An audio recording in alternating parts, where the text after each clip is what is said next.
Welcome to the Life's Best Medicine podcast, where we are finding hope and healing one episode at a time. No appointment needed, no rubber gloves, and no copay. Just a healthy dose of life lessons to help equip you for this wild journey we call life.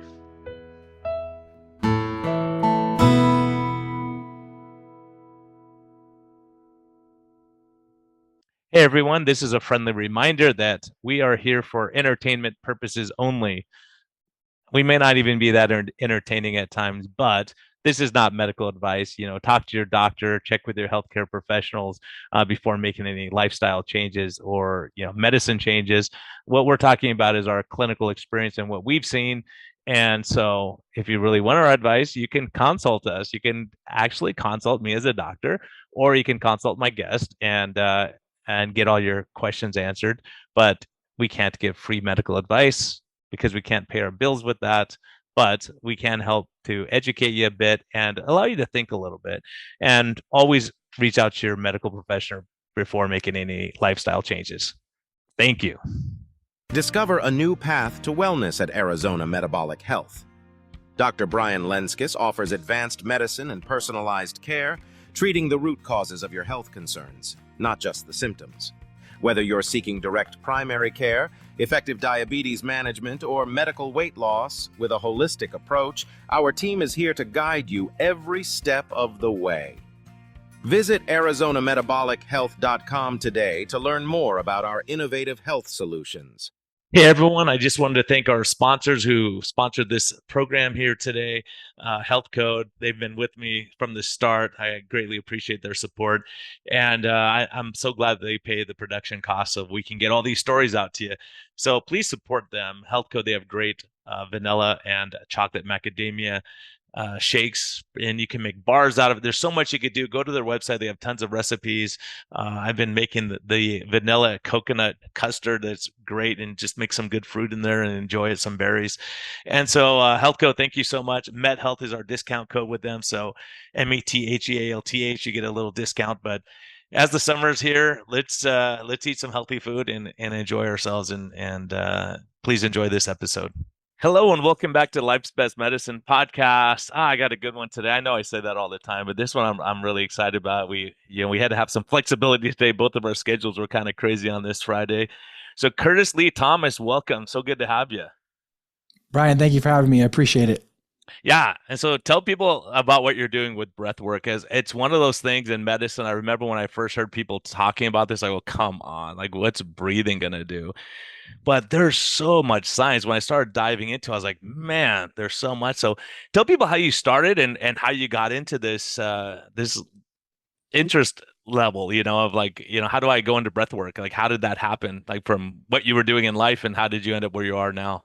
Oh, man. Well, I have to agree with you. The issue with quote unquote breathwork is that, number one, it's an umbrella term. So people don't really know exactly what it is. And two, people think they know exactly what it is because it's breathing, and it's so unassuming that you're like, breathing's going to change my life? How's that possible? So yeah, people don't really get it into the experience, specifically the modality that I'm talking about. So my story is I've been on this spiritual healing journey for quite some time. I've been a life coach for over a decade and a half, certified in hypnotherapy, NLP, sports science, Reiki, was pretty much collecting certifications along the way. And during this time, I had a stomach condition where I suffered for 5 years. And when I mean suffered, I went to every doctor, every GI doctor, and East Coast, West Coast, best doctors in the world, and did every test imaginable. Endoscopy, colonoscopy, swallowing, literally pill cameras. I didn't even know you could do that. Yeah. And they couldn't find what was wrong with me. And then I did, now mind you, I was also dabbling in quote unquote alternative medicine, which we'll talk about that term later on. And, went to the jungle, did ayahuasca 14 times, wow. I was very desperate. And I was doing things that you never even heard of, like, frog venom combo, like some really invasive things. But that's what happens when you're doing things out of desperation. And then I had a Taoist tummy massager. She does this technique called CNT. And she told me that my wind gate was blocked. The first thing I'm like, what the heck is a wind gate? Apparently, it's the area behind your belly button where all the energy comes in and out of your body. And if it's stagnant, it causes, major issues and wreaks havoc on your nervous system. Long story short, she put me on to breath work. I did this one technique. It's like this ancient lost technique, but it's really deep diaphragmatic. One session and it completely eradicated my stomach condition where I was suffering for 5 years. Now, mind you, Brian, I'm very analytical. I'm very skeptical. I'm very logical. I got to see it to believe it. So it was extremely hard for me to wrap my brain around how the heck this was possible. When I did this, I did that, and I was crossing off the list. And, it hit me. The reason why those doctors couldn't tell me what was wrong with me is because my issue wasn't physical. It was energetic. It was emotional. Anatomically speaking, you can't cut me open and, say, hey, there's some trauma from childhood, or here's something that you didn't get over when you were younger, or whatever it may be. So that was the missing link. And it was like a master key that unlocked just this landslide of clearings and healings. And it literally changed my whole body, my mental, emotional state. And I call it the game changer. Wow, that's amazing. I mean, it's so amazing because we're seeing so much more now with chronic low back pain, all these things that are stress related or early childhood trauma. And I remember I didn't know much about it. I heard people talking about it. So I was in standard medicine for 18 years or so. And whenever you talk about leaky gut or stress or, the doctors just say, yeah, that's hocus pocus stuff, right? And you don't realize, like, there was a study done at Kaiser in San Diego, and they showed that people with early childhood trauma, their longevity was like their lifespan was 20 years shorter if they don't deal with it, right? And so many of us are going through life and people's got just get over it. But when you have these early traumas, it changes your entire sympathetic nervous system, everything. And so, yeah, it's amazing when you hear stories like that just doing breathing. I've had people, I have a massage therapist I just interviewed, and he said the same thing. Like, people have a break, and I saw on your website too. It's like sometimes people just have these emotional, like they just start crying. Like, all these things just open up out of nowhere, just sitting there. Yeah, and that's the thing with this particular modality, the breathwork detox. It doesn't matter where I do these events. I can do them for the most masculine men in the world, from Navy SEALs to NFL players to prison inmates. And statistically speaking, about 60% of the people in every single event that I'll do break down in tears. And in all crying is a huge energetic release. It's a huge emotional release. It's things that's been pent up, unbeknownst to our conscious mind, that just accumulate, and then the breath clears them out. So all of a sudden, they're breathing, and next thing you know, they're either laughing hysterically, which is also a purge, or crying hysterically. And I just tell everybody, better out than in. And when you do that, they come out of the breathwork feeling, a sense of euphoria, feeling more buoyant and just lighter on their feet, because you don't even realize what you're holding on to until you release it. And that's the interesting part. And when you had this release, did things from childhood, did these traumas come to mind or anything, or is just let it go? Great question. So this is the interesting part, because yes, it did come to my mind. And you know what? Not all the time does it have to pass through your conscious mind. You can release things and have no idea what you're releasing and just let them go. Sometimes you do have to feel it to heal it. You have to kind of recognize what that was in order to release it and let it go. And when I saw this, trauma that I had, when I was crying, if you were to look at me, it was the biggest, ugliest cry ever. And if you saw me, you'd be like, oh my God, this poor guy, like what happened to him? But inside my body, I was actually crying tears of joy, because I was witnessing myself release something that I've been holding on to for so long.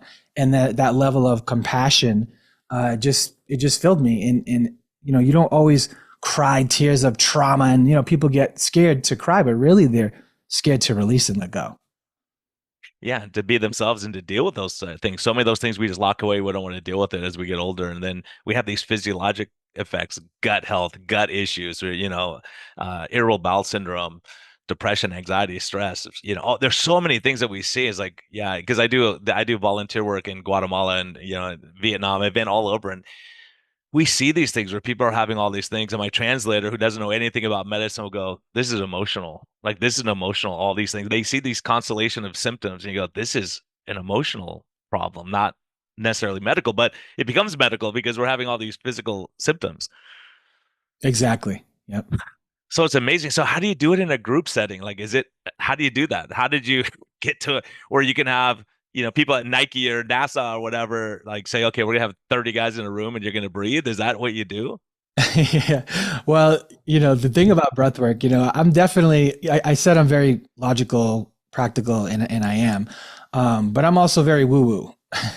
So I love the balance. And I feel like that's the future of medicine, is where Eastern medicine meets Western medicine, because I'm not trying to rub a plant on, on everything. If I get a cavity or something, give me the Novocaine, so I think the balance is the future. But I certify people to go out there and teach breath work. And how I do it is I teach people how to lead for one-on-one, and then also how to lead for large groups, because it's a very different type of energy when you're working with someone one-on-one versus 100 people in the room all releasing things that they've been holding on for 20, 30 years. So there's different skill sets that you need. But the beautiful thing about this, this where science meets spirituality of breath work, is that for me it's like the Trojan horse, because it's so profound, but yet you pose a good question. How do you get into companies like Nike and NASA? And because breathwork is very unassuming. They think they're just breathing and doing mindfulness, and then you go in and you completely blow their mind. But a lot of corporations, I think more than half now, are implementing mindfulness and breathwork into their companies, because they're realizing, the people in their companies, running their companies, they're people. Just like you heard the term happy wife, happy life, right? Well, happy staff brings more cash. They're humans who have their own personal issues, no matter what company they go into. And I think CEOs are realizing that they need to care more about their employees' well-being and their mental health. Yeah, and it's not just checking a box off. Like, let's do the Biggest Loser challenge. They do that and they go, okay, we tried this, we did it for 6 weeks, and then so they lost that, but they don't follow up and make sure that they're having a healthier lifestyle. But if you can manage stress in people, because nobody functions well when you're in a stress state, right? And so I have people that we get them out of that stress state. I've used something called Alpha Stim that sometimes just calms the nervous system down, like deep breathing or meditation or yoga would do. And you see these people go, oh my gosh, I've been trying to figure out this problem for work for the last 3 months, and all of a sudden, like, I just figured it out right now, just sitting here for 5 minutes. So many of us just can't shut our brain down and get out of the way. Yeah, and I know Harvard did a study, and they said that 60 to 90% of all doctor's visits are stress related. And Yeah. when you reduce the cortisol and the stress in the body, you actually get quote unquote smarter, right? Because stress will make you stupid. And you heard the analogy of if a lion or saber-toothed tiger came in the room, right? You wouldn't be thinking about your taxes or what you get to buy at the grocery store. You'd go into tunnel vision, and that tunnel vision would be, run, fight, flight, flee, whatever. Your options are very limited. That's because all that stress and adrenaline. Now, when we're constantly in sympathetic nervous system and we're constantly stressed, something similar happens. So think about, when you're not stressed, you have all these, options available to you. The more stressed that you become, the more you go into that sympathetic, they narrow and they narrow. Now, it might not be as tunnel vision as if the saber-toothed tiger was in a room with you, but it's very narrow and limited. So it's really hard to get out of your own mess. It's really hard to get unstuck because you can't see the options. So when you release that stress, you're right. All of a sudden, new ideas come flooding into you. Now, with the modality that I teach, Breathwork Detox, there's something amazing that happens right around the 8 to 12 minute mark. And the brain goes into something called transient hypofrontality, also known as flow state. So what happens is the prefrontal cortex begins to quiet down. And the reason why that's important is, first of all, the prefrontal cortex is the part of you that says, I'm me, you're you, this is good, this is bad. It's our executive decision maker, our CEO, but it's also our monkey mind, and it's also our egoic critic. But when we quiet that down, all of a sudden you enter this realm where you can see all the answers to the questions that you've been asking, and you get immense clarity and creativity. And that's induced by that transient hypofrontality. So that's the reason I do breath work every single day, is to get those ideas, to get that clarity, because that's how you solve your problems in life. And this is why Einstein said, you can't solve the problems with the same level of thinking that created them. So you have to elevate your awareness or change your perspective in order to get new solutions to the same problems that you've been dealing with. And that's what the breathwork does is it instantly raises your vibration, frequency, consciousness, and awareness, where you're like, oh, wow. And you're just connecting dots, bing, boom, boom, boom. And that's what makes it amazing. Yeah, I think so many times we're triggered, people annoy us, whatever it is, and we don't realize, oh, that's because, your parents did that to you or whatever. So many people, they react so strongly because someone took a toy from them when they're a little kid. These kind of, someone takes your parking space, like they get into fights and confrontations rather than saying, oh, why am I so triggered by this? Yeah, and I had, the saying, I didn't come up with it, but it came up somewhere, but your triggers will make you bigger. And being able to catch those triggers. And like you said, getting a toy stole from you. The issue that we have today is that when we were younger, we had certain traumas, but we have to redefine our definition of pain as we get older. Meaning, our definition of pain and trauma when we were younger could have been someone stealing a toy from us, not getting picked for volleyball, or getting pushed off the swing. To a kid, that's traumatic. If I don't get picked for volleyball now, I don't give a crap, right? But now I have different, definitions of pain. But the issue is, when we were younger, we didn't have the emotional intelligence as children to process those emotions. And then life was never supposed to be this difficult. So then now you get heartbreaks introduced to you and business failures and, all these new things that come. And now this stress and traumas and experiences begin to compound and accumulate and compound and accumulate. And then it wreaks havoc on our nervous system, turns into stress, anxiety, panic attacks, depression, whatever you want to call it. And we just weren't given the tools of how to let this stuff go because, a lot of our issues we think is in our mind and we're trying to think our way there when really the issues are in the body.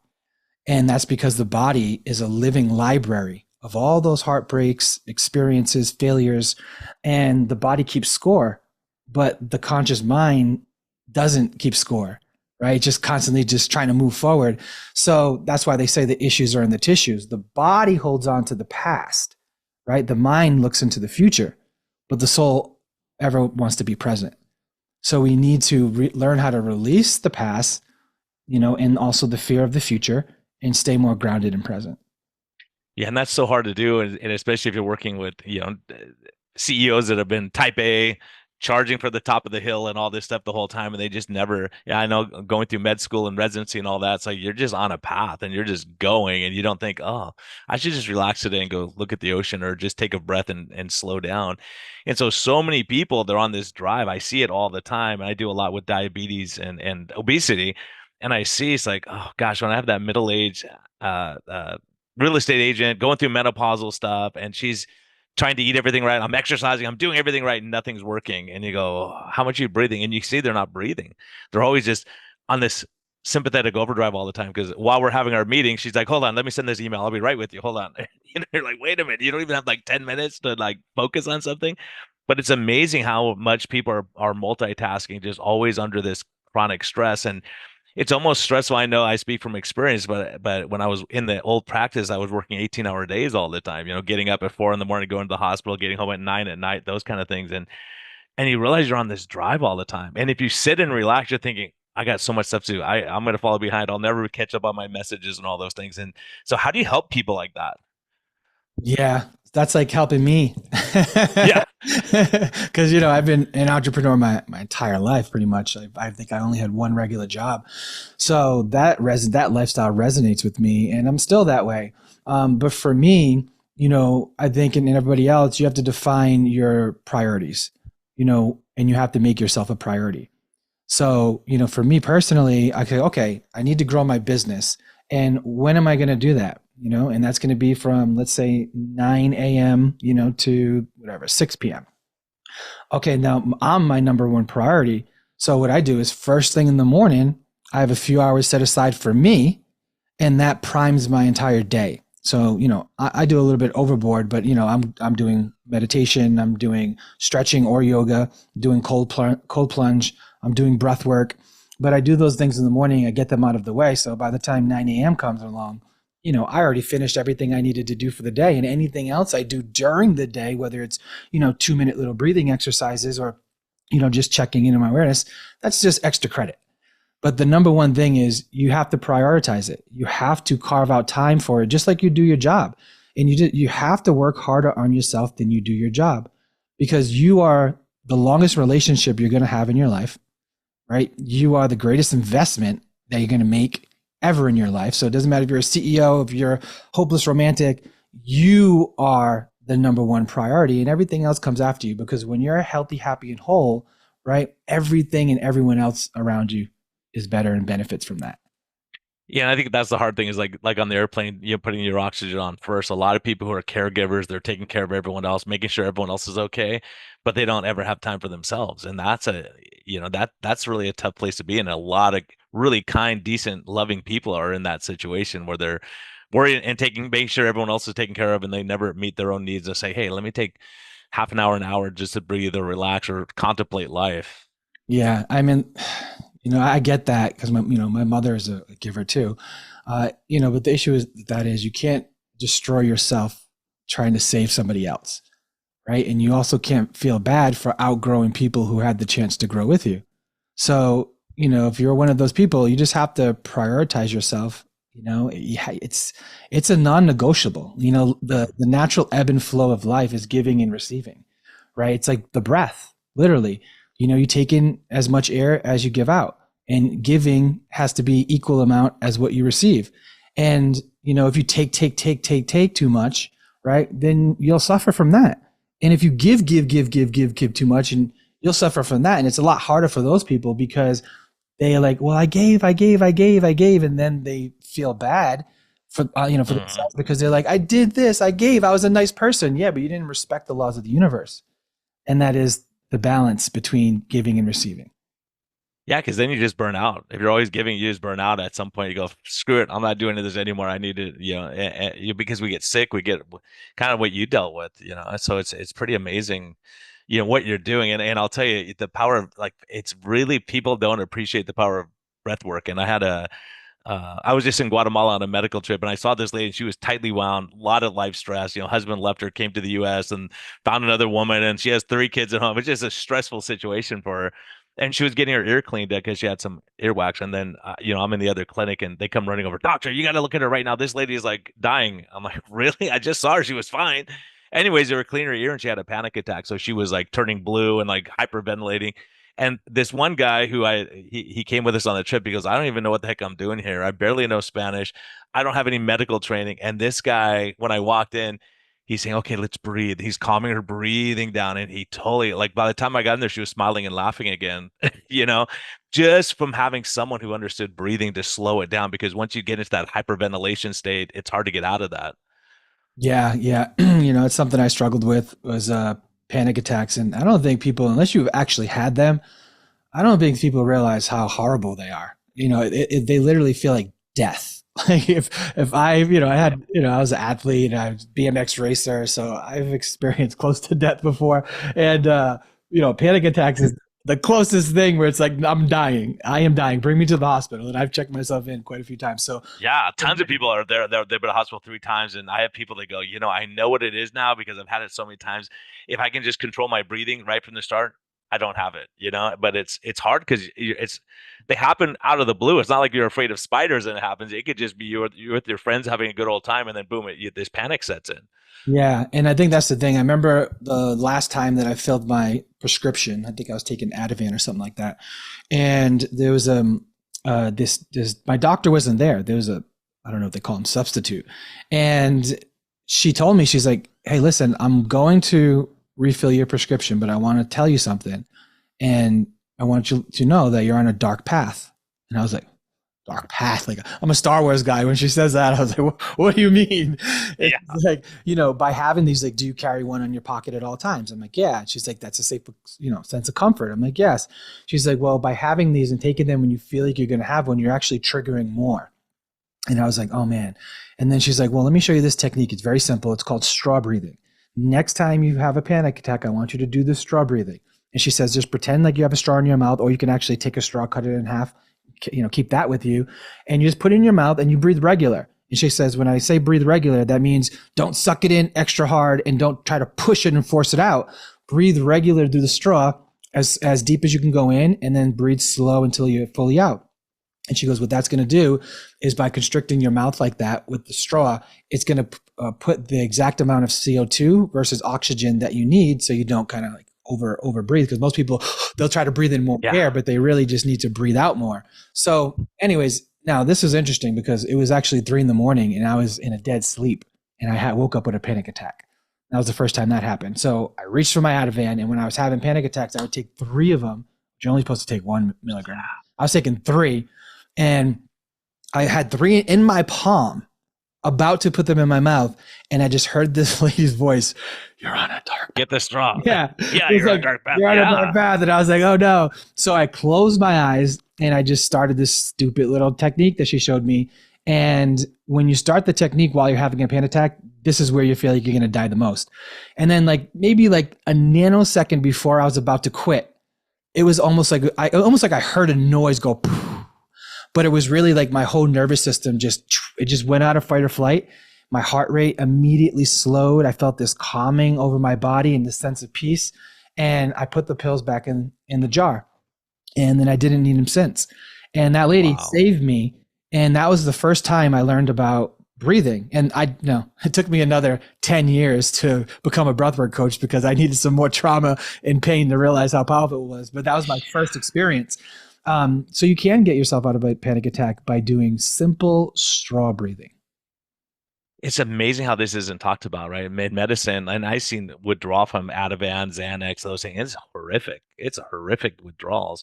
And so, these things help you. And I think when you calm that nervous system down, when you get out of that sympathetic and into the parasympathetic, you can just deal better. And so you're less likely to have conflict with other people. You're less likely to get agitated and get into fights or whatever it might be. It's just that, just calming that system down a bit.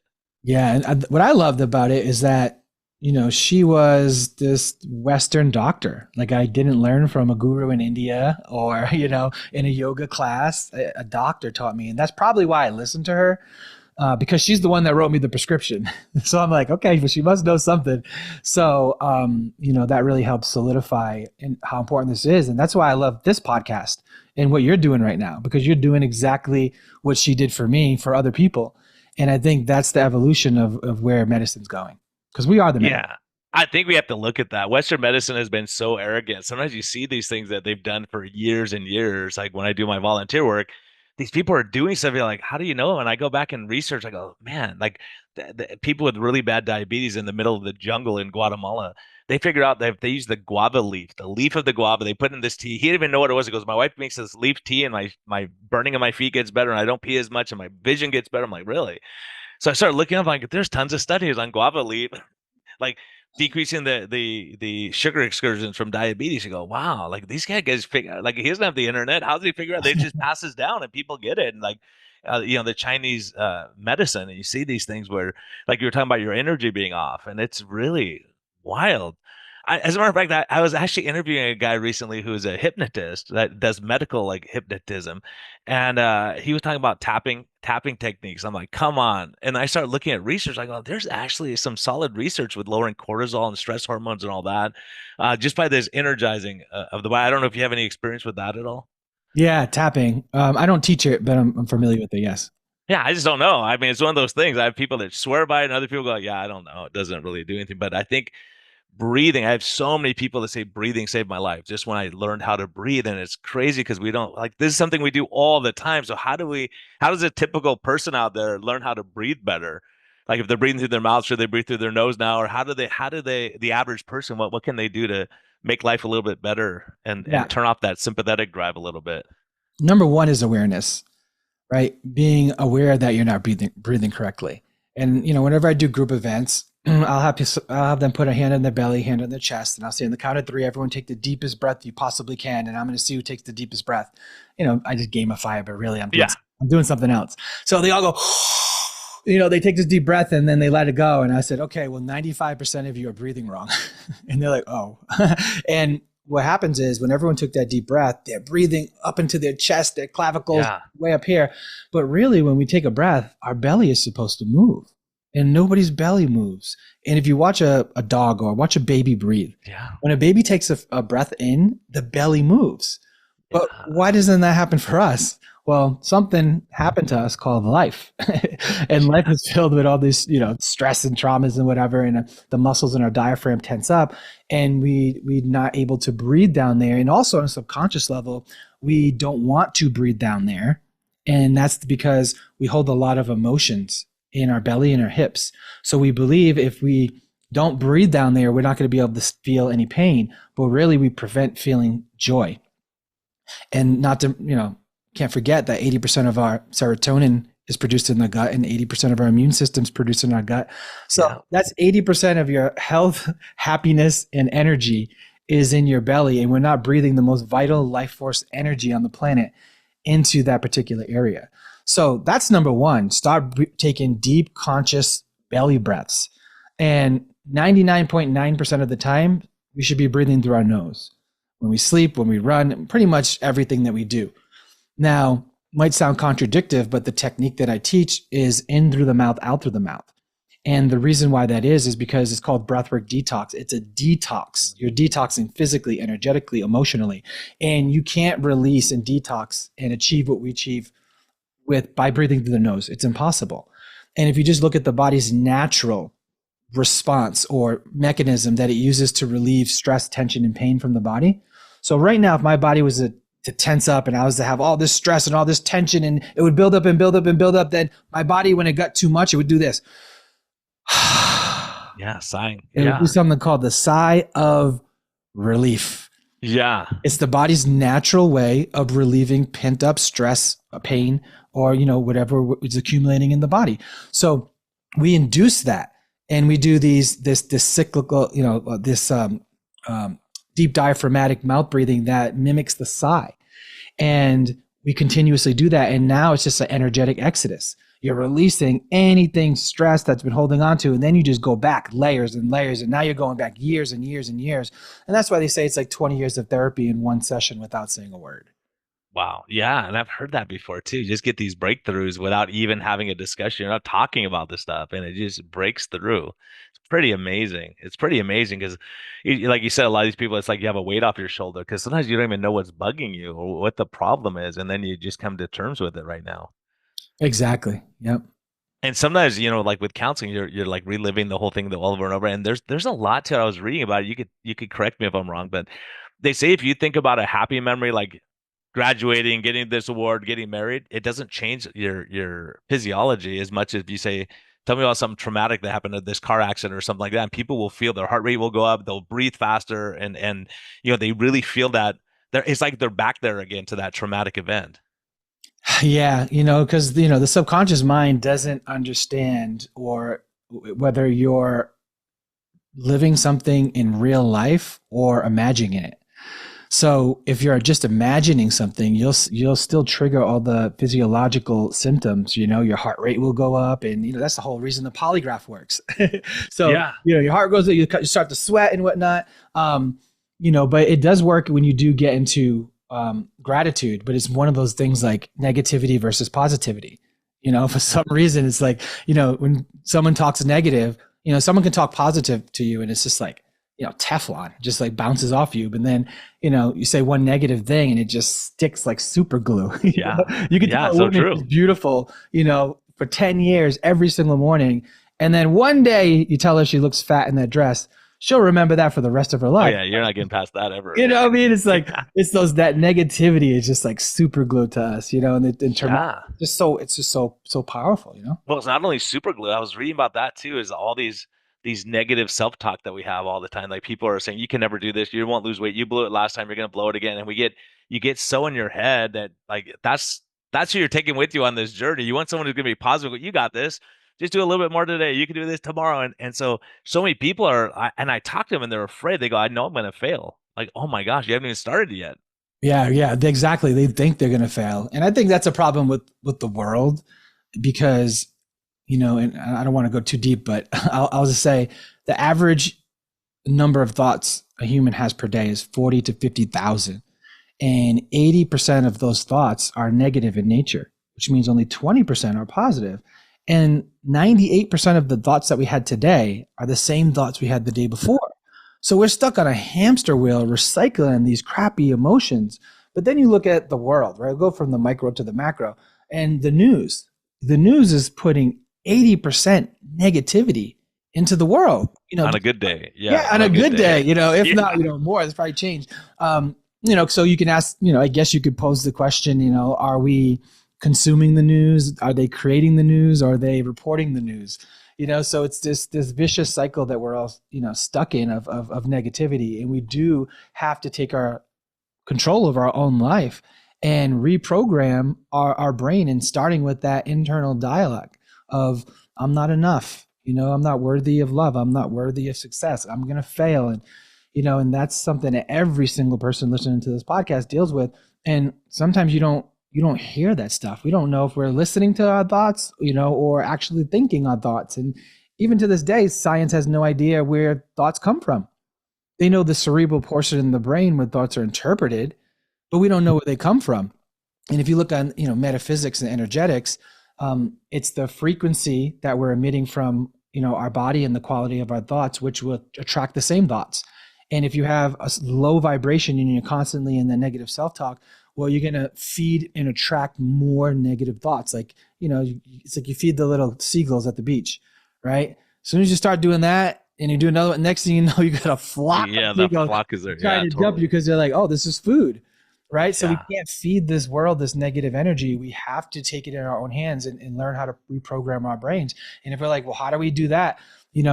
Awareness, right? That's why I love personally the breath work, is because, it's like a form of habit stacking. It allows you to go into self-hypnosis. It allows you to reprogram the neural pathways in the brain. That's why people who start a breathwork practice are able to get rid of old habits a lot faster and create new neural pathways in the brain.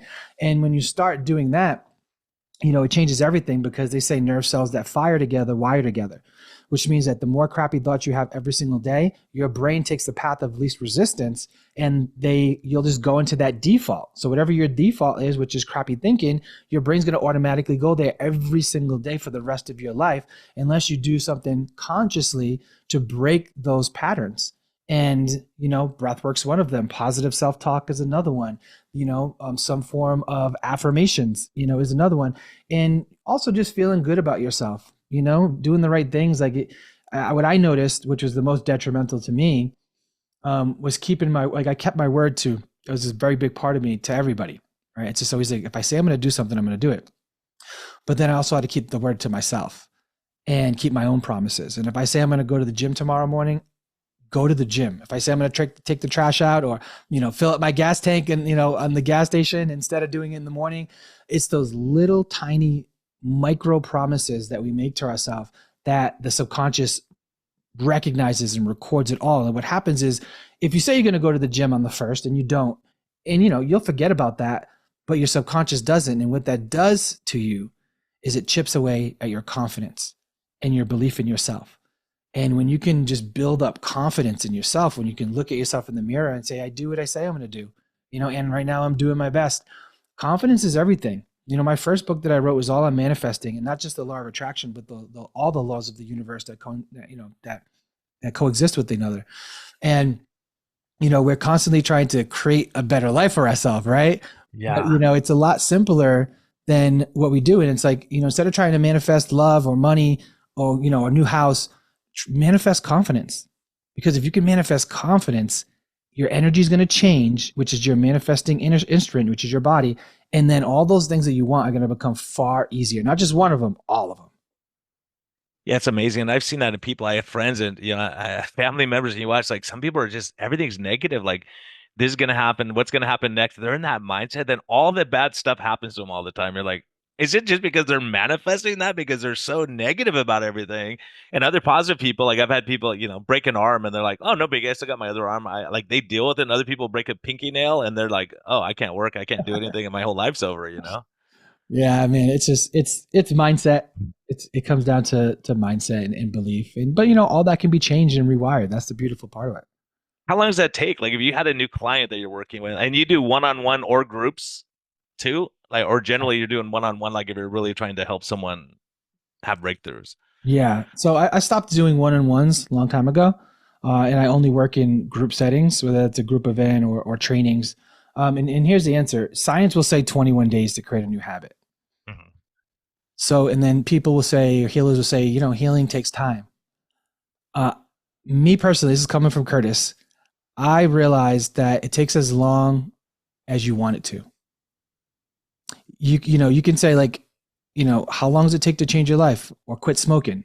10 years, 10 days, 1 month, 1 week. I think it takes 1 nanosecond, 1 nanosecond to make a decision. Because once you make that decision, it didn't take you might have smoked for 10 years and then you might have been trying to quit smoking for another 10 years. But really, you quit in one instance, in one moment. That moment you said, I'm done. And that happens in a nanosecond.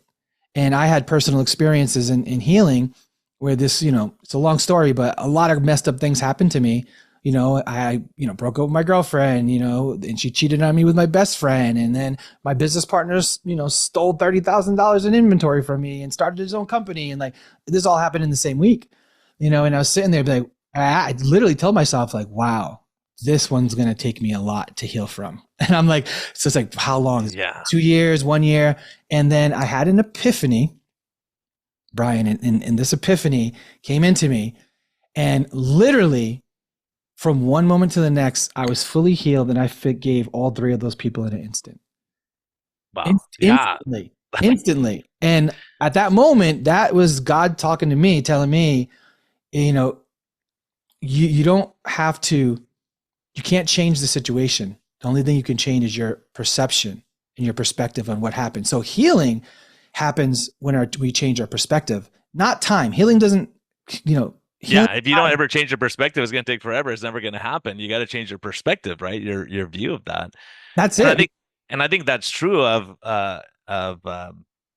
hypnosis too. I understand if someone comes in and they're coming in to quit smoking because their mom is afraid of it, and you ask them, hey, do you think smoking's bad for you? No, I enjoy it. I don't think it's a big deal, but mom really wants me to quit. So, and those people don't quit. But if someone comes and goes, yeah, I don't want to get lung cancer. I don't want to get heart disease. I want to have all these problems. Then their subconscious mind can work. But if their subconscious mind doesn't believe it's bad, then it's hard to intervene on that. Exactly. That's part of it, because, when you talk about, healing over time, time is actually what's responsible for having us get old, gray, and die, right? That's more time, the more we, get closer to death. So it's not time, it's what happens over time. And what happens over time is we have more experiences, we gain more wisdom, more clarity, and we are able to raise our consciousness and shift our perspective on the past events. And that's what allows us to evolve and heal. But what if we could do that in an instance, and that's why some people go to hypnotherapy. I personally stopped teaching hypnotherapy. I had to practice with my mother. And only because people would sit in the chair and they'd be like, fix me. Right? They didn't want to do the work. Yeah. Exactly right. And that's so annoying. Just shoot me with the pill or give me the drug, and I don't want to change what I'm doing. And you hear that all the time too. Yeah, and they don't need to change their actions. It's just their mindset. Like, they're stuck in their ways, and they just want that quick fix. It's like, I forget who said this, but they say before you heal somebody, ask them if they're willing to let go of what made them sick in the first place. Yeah. A lot of people aren't, and that's why they heal, and they'll never drop that habit or addiction or whatever it may be. Yeah, for sure. Letting go of the hurts and the forgiveness. There's so much power in that for the body. People don't realize that. So I'm so glad to talk to you about all this kind of stuff. I have a question. Gosh, is it ayahuasca? Ayahuasca. Oh, ayahuasca. Yeah. Ayahuasca. Did that do anything for you? I'm curious because I watched a show about Aaron Rodgers and some people who go and they go, my whole life changed, and some of the Navy SEALs are talking about. So I don't know. Did you have any experience? Was it beneficial to you? Not beneficial? Did it do anything for you? Yes, I'll answer that with the caveat. Okay. The caveat is ayahuasca isn't for everybody. Yeah. And if you do choose to, first of all, you have to be called to it. And if you are called to it, the medicine calls you, then you must find a place that is, very safe place. There's a place that I go to called the Temple of the Way of Light. I've been there 3 times. And, if you have a really good setting with people who know what they're doing and experienced shamans, yes, it can be a life-changing experience. Absolutely. Yeah. If not, it's a disaster. Sounds like you want to be in good hands, just like anything, right? It's a catastrophe if you're not ready, or you do it in the wrong settings or the wrong shamans. It's just like a hospital. If you like Yeah. a third world country hospital, you know, you can patch you up, but you're not going to come out the same. Yeah, But if you exactly go to right. some of the top doctors in the world, you could be healed. And it's like psychic surgery. It's not, um, Western medicine at all. It's very, very spiritual, very woo woo, and you have to be called to it. But it is, I think I've done 20 ceremonies so far. I just got back in November. It's been like 7 years since I did it, but I went back in November, and yeah, man, it is profound. It's super intense, profound, and it's for some people it's a huge release, and just figuring out what works. But I think breathing sounds better to me. Oh yeah, it's like, and that's the thing, even though I'm, you know, somewhat advocating for, safe ayahuasca use, even when I did all those ceremonies, it still didn't heal my stomach condition, and it was only the breath work that did. Yeah. So breath work did things for me that ayahuasca couldn't do. Yeah, that's amazing. That's amazing. So for people listening, they go, okay, I'm bought. Like, what do I have to do? Like, I know you have books out there. Are your books, like, can someone read your book and that helps them? Or do they need to go to a class? Like, what would you say to that person who's like walking around in this constant stress mode? Yeah, I mean, Simplify life, first of all, right? Get your sleep, watch your stress, don't drink and smoke and all these kind of things. But what else would you say? Like, what can they do to get started on this path? yeah, I mean, if you're intellectual and just want to like consume more information of what we talked about today, I wrote a book called Breathwork Detox: How to Thrive in the Age of Anxiety. And if you're someone who just needs to experience this, like that's the type of person I am. Like I'll absorb as much as I can, but I need to taste the Kool-Aid. I need to know, like, is this guy full of crap or not? So if you want to experience it, I personally lead virtual sessions every 2 weeks. So every 2 weeks, I'll do a virtual session. People log in from all over the world, and they'll come on, and I'll bring them through my signature modality, which is the breathwork detox. There's probably people locally who do breathworks. I don't know what type they do, because everyone's style is a little bit different. But if someone wants to experience it, I would say, I would shy away from doing it on YouTube, because one, you're not going to get the full experience. Two, I think it's really good to have somebody guiding you, whether in person or virtual, at least for the first time. You can create your at home practice. But if someone wants to, get into this, I'd say try one virtual session and, go through the experience and see what the hype is for yourself, because it can't be explained. It can only be experienced. And that's why when I try to, even myself, try to explain breathwork, the first thing I say is like, hey, listen, me trying to explain what I do is like trying to explain a kaleidoscope to a blind person, right? It's Yeah. very, very difficult.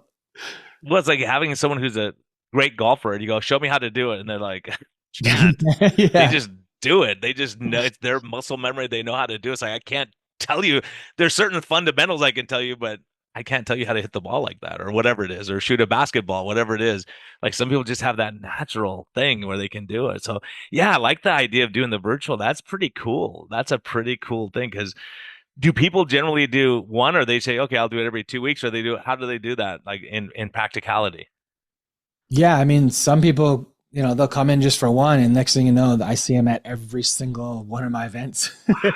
And they're like, because it's like me, like when I find something that works, it's like I'll latch onto it and sink my teeth into it, because there's so many, modalities, like collecting those certifications. And, I go to India and I go to Nepal and the Himalayas, and I'm always looking for new ancient wisdom. And I've yet to find something more powerful than breath work. And I'm still looking, just because that's just who I am. And, for me, I found the secret sauce, and it was the only thing that moved the needle for me in my life. And because it seems like there's not enough time in the day, I don't have enough time to buy all these supplements and, do all these different types of yogas and meditations. And there's always new things coming out. I only can focus on the things that actually work for me. And breathwork is the most powerful one that moved the needle, that I'm like, okay, this is worth my time and energy, because I know it works. And that's the thing. Like I still do meditation and yoga and stretching. But the thing about yoga and meditation is, unlike yoga and meditation, the results of breathwork are immediate and undeniable from one session. And I think that's powerful. And why breathwork is blowing up and surging right now is because we do live in a microwave society. where people want to see results and they want to see them fast, and Mhm. most of the time it's unrealistic. You're not going to go to the gym and wake up in the morning with a six pack. It just doesn't work like that. We all wish. So there's very few things that give you instant gratification. Like when I buy these supplements in my cabinet, it's ridiculous. I don't know if these things are really working or not. Yeah, like, does it make a difference or not? Yeah. In my mind is a placebo, and I'm not drawing blood all the time to see, my levels prior, post, and during. So I don't know a lot of these things if they're working, but there's one thing I do know that works, and that's breath work, because I can feel the results instantaneously. Yeah, I've yet to meet a patient in my 25 years now of practice where they say, when I was stressed out all the time, I felt great and everything was good. I worked on my stress and got rid of stress, and now I'm terrible. Everything's bad. Like, never happened once. I don't think like anything we discuss is the risk and the benefit. And you go, well, I don't think there's any risk to calming down your nervous system, getting to that sympathetic state, a parasympathetic state, calming down that constant stress and constant mind going. And so many people, they can't sleep. They can't, they're just so stressed all the time, and they would pay anything to fix that problem. Like chronic. And as a matter of fact, one of my patients is a CEO of a big corporation. And I was talking to him. He goes, I don't sleep at all. I can't sleep. And I was talking about different things you could do. I go, have you ever thought about like doing breath work or meditation or something like that? And he starts laughing. I go, what's so funny? He said, you know what? I used to do it all the time. And I said, well, you did? Then what happened? He goes, I don't have time anymore. I'm so busy. I don't have time. But when I was doing it, I worked perfect and I slept great. I was like, why don't you do it again? Let's go back to what worked, right? But it's Man. hard when you're so busy. Like they say I think with yoga, they say, well, if you don't have time to do it, then you have to do it for twice as long. Yeah, You don't yeah. have time, right? Yeah. That's exactly what they say. There's actually a video testimonial on my website, breathworkdetox.com, with the world's #1 sleep doctor, Dr. Michael Bruce. I think he's been on like Oprah, Dr. Oz, like 39 times. And he has a raving testimonial about breathwork, which is, it's pretty hilarious if anyone wants to go check that out. Yeah. Yeah. How do people track you down? I was going to ask you that next. Like, so breathworkdetox.com. Yeah, so that's the website where people can go and they can see like the program suite of like a virtual event, or maybe they want to get certified. Breathworkdetox.com is where they'll find that. If they want to reach out to me personally, I'm on Instagram, Man from the Stars on Instagram, and I get DMs and I try to be pretty good about responding back to people. So if people wanted to reach out to me directly, they can reach me there, or breathworkdetox.com, either one. Awesome. And then, just one more question because I know someone's probably wondering this. So if someone does a virtual, do they go on there and they just shut down their screen and audio and they just listen to you and watch you type thing, and they're not part of the whole thing? Yeah, it's a journey, an adventure, and it's I think they'll be pretty surprised on. And how long is a session? Like if someone signed up for a virtual session? Yeah, if someone signed up, from beginning to end is 90 minutes. All right. Wow. Yep. Very cool. I take them through the whole like orientation, because a lot of the magic happens. Like people don't understand is, why the breath work is so powerful. The breath work is, let's call it the content, but really the magic happens in the context. What I'm explaining in the beginning is actually simultaneously determining how deep that person's going to go in their session by how well they listen to me in the beginning. Because really I'm removing all the psychological triggers that would prevent them from having a profound experience. And that's cool about Breathwork Detox, is because I've mixed what I've learned over the years from NLP, from hypnotherapy and life coaching into what I do. So it's all encompassing. So yeah, it's an experience. It's pretty wild. Yeah, and that's wild, man. That it's wild because I always think, man, if they combine that, say they're going to counseling and trying to work on marital issues, and they both did this before they go into that session, how much more are they going to accomplish when they turn off that stress sympathetic overdrive and they can just kind of listen and be.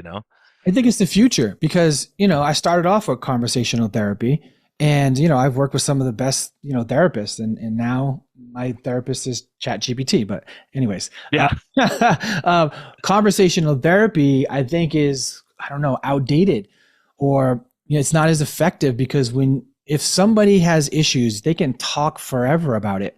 But if they have a dysregulated nervous system, the nervous system is going to supersede any conversations that they have, because it's going to be stuck in the body, and they need to clear out their nervous system before anything. So it doesn't matter how many therapy sessions you have, how many green juices you drink, or whatever it may be. You have to regulate your nervous system. You have to clear out what's going on in there. It's a necessity, or you just It's keep repeating the massive. pattern. Yeah, Yeah. it's a massive. And plus, people don't realize, like, when we're drinking too much, smoking too much, doing all these things, we should these bad habits. It's to calm our nervous system because we're so stressed about it. Have a terrible day at work and you're in a bad mood. You go, okay, if I have a cookie, I'll feel better because I get that little dopamine hit, right? Yep. And so if you go, I mean, I ask people, like, have you ever been in the middle of a massage and you go, oh, I got to go eat something? Of course not. You're totally relaxed. You don't think about anything. You're just relaxed, like, oh, this feels good. My muscles are getting better. Everything feels good. So no one's in that kind of mode. So, man, it's so under. You would put us docs out of business, right? If you had enough people breathing right and getting their stress under control and working on childhood issues, all these things that we can do. It's just amazing. Like you said, 68% of office visits are stress related. And if we can get to that stress, if I get so many people, and I'm telling you, we have the data, the studies. They actually did, you'll find this interesting. They did a study with women who are struggling with losing weight, and they put them on a severe calorie restriction, like 1,000 to 1,200 calories a day. The women who were calm and sleeping well, they were mostly burning fat for their weight loss. The ones who were stressed and not sleeping well, they were mostly burning muscle as their fuel. So they were losing muscle mass like crazy, right? And so the only difference was their stress level and sympathetic overdrive. And so this is something we really have to look at. So I'm so glad you're around. And I have to ask you on the way out, what's life's best medicine for you? Like, where do you go when things are tough? What gets you grounded? What gets you, fired up to go see people again and all that? Oh man. Well, I think okay, I'll separate that. So the first one question I heard was, when I get stressed, what fixes me? What's my medicine? Believe it or not, when I'm most stressed and my mind's sporadic, what gets me in alignment is cleaning. If I clean I just clean my room, clean my closet, clean my trunk, clean my desk, or whatever it is. Once I clean, because I really believe, it's the inner world and outer world, they're reflections of one another. And so for some reason, when I clean, it allows me to think so much clearer, right? So the obvious answer would have been breath work, but the cleaning is actually the foundation. And once I have a clean environment, boom, it's all of a sudden I start thinking clearer. So ever since I was younger, it's always been my go-to when I just don't feel aligned. I'll do that, and then that just kind of gives me just enough clarity and energy to start getting things back on track. So for me, it's that. Man, I'll have to invite you over to the house and stress you out, man. Oh no, I hate cleaning. I hate doing it, and I have a cleaner too. But I'm just like, I kind of get meticulous. Well, I said, it's so funny because when someone gets stressed, you'll see someone having a tough conversation, then they get a napkin or something, they're folding it and creasing it, and like they're focusing on that. Yeah. Kind of like, I don't want to deal with this conversation right now, but it makes sense. Like cleaning, getting out and doing stuff and making something else. You can see the end results right now too. That you say, oh, it was a mess, now it's clean. Those kind of things. So that's pretty awesome. Yeah. So awesome, man. I'm so glad we had this time. Thanks for being flexible. I know we were moving the time around trying to figure it out with both of our schedules. And so we both had to take deep breaths and figure it out. So thanks so much. I'm glad. And I'm really, I'm going to make this mandatory for my patients to listen to. I'm like, look, Yeah. the healthier you are, the less you'll need to see me. And so, yeah, I'm really excited about what we're doing. I'm going to sign up for one of your classes. I think it's pretty dang cool. I got And you. so, Man. I'll give you a free VIP ticket. All right, man. Yeah, everyone heard it. You guys are my witnesses. So, hey, everyone, be kind to yourself, be kind to others, and remember, take a breath, run your own oxygen mask, slow down a little bit if you can. Just go waste time. Go look at the birds. Go look at the ocean. Sit there on the grass, whatever. Because these are things that are going to make you live longer. So, Kurtis Lee, thank you so much, man. I'm so blessed to have you on. Appreciate you. Ryan, thank you so much.